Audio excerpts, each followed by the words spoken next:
Навън е 40 градуса. Вентилаторът ти само разкарва горещия въздух от единия край на стаята до другия. А офертата за монтаж на сплит климатик беше 3400 лева, още преди да си усетил и 1 градус хлад. Има много по-просто решение и то се казва Близер. Преносим климатик, който сваля стаята до 15 градуса за около 60 секунди, без пробиване, без комплект за прозорец и без такси за монтаж. И преди да обясня как работи, един съвет.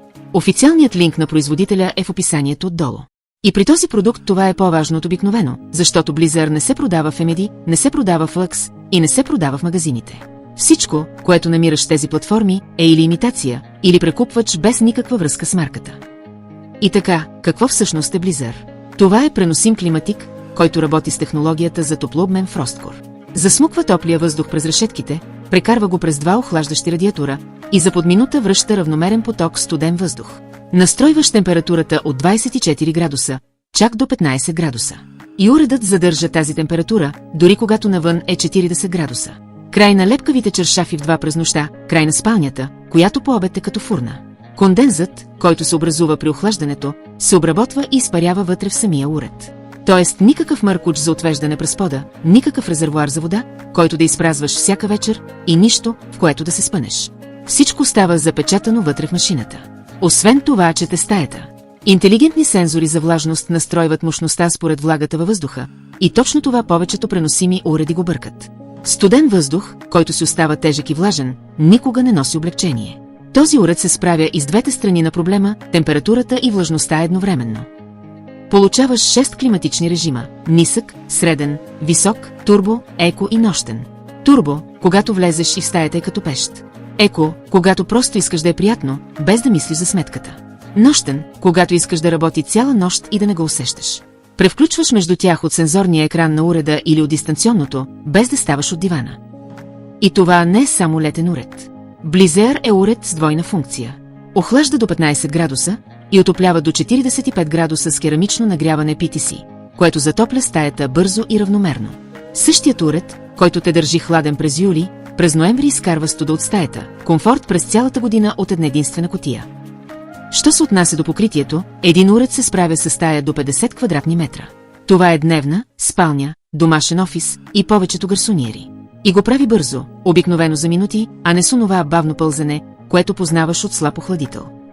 Сега да поговорим за сметката, защото точно там този уред наистина се откроява.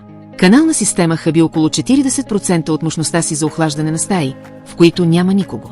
Сплит системата те обвързва с монтаж за 3400 лева, преди изобщо да усетиш нещо. Класическият преносим климатик ще ти струва 1360 лева или повече, плюс поддръжка. Blizzard работи на ниско напрежение и охлажда само стаята, която наистина използваш за стотинки на час. Никакъв техник за записване, никакви канали за поддръжка, никаква сметка за цялата къща в края на месеца. Актуални данни показват, че намалява разходите за енергия с до 75% спрямо обикновен климатик, а работата му излиза около 90% по-евтина от традиционния климатик. И после идва ситуацията, която почти всеки наемател познава. Никакви дупки в стените, никакви трайни инсталации, никакви преправки. Което обикновено значи без климатик и още едно лято само с вентилатори. Blizzard заобикаля всичко това. Без комплект за прозорец, без монтаж на стената, без електротехник, без разговор с наемодателя. Отваряш кутията, включваш го в обикновен контакт и работи. Уредът тежи около 2 кг, така че през деня го местиш от домашния офис, а през нощта в спалнята за по 2 минути. А когато се преместиш, той идва с теб. Същият уред, който охлаждаше това жилище, ще охлади и следващото. Пускането му е 3 стъпки. Първо, включи го там, където най-много ти трябва комфорт. Второ, избери режим от сензорния екран или дистанционното. Трето, облегни се назад. Това е целият процес. Никакви инструменти, никакъв майстор, никакъв час за посещение. Освен това е тих. Това е уред, тих като шепот, а не онова постоянно бучене от стар вентилатор или от прозоречен климатик, който тропа в рамката си.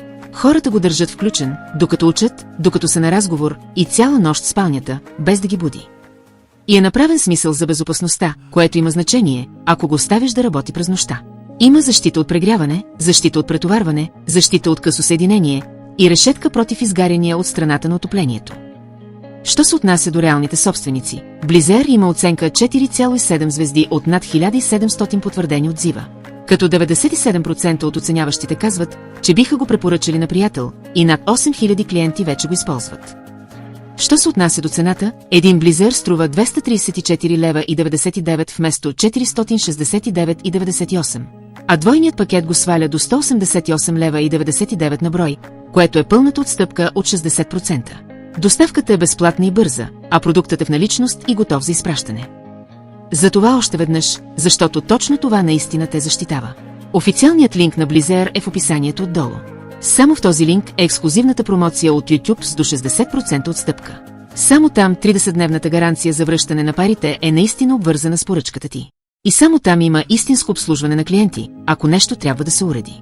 Поръчаш ли другаде, купуваш имитация без гаранция, без проследима поръчка, без срок за връщане и без някой, на когото да се обадиш.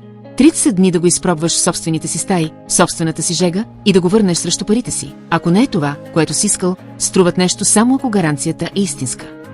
През официалния линк е. Това е Blizzard. Охлаждане и отопление в един преносим уред, без монтаж, без пробиване, без нужда от разрешение и сметка за ток, която не те наказва за това, че искаш приятна стая. Ако си се потил цяло лято, защото истинският климатик беше твърде скъп, твърде траен или просто забранен там, където живееш, то това е версията, която най-накрая пасва. Абонирай се и до скоро!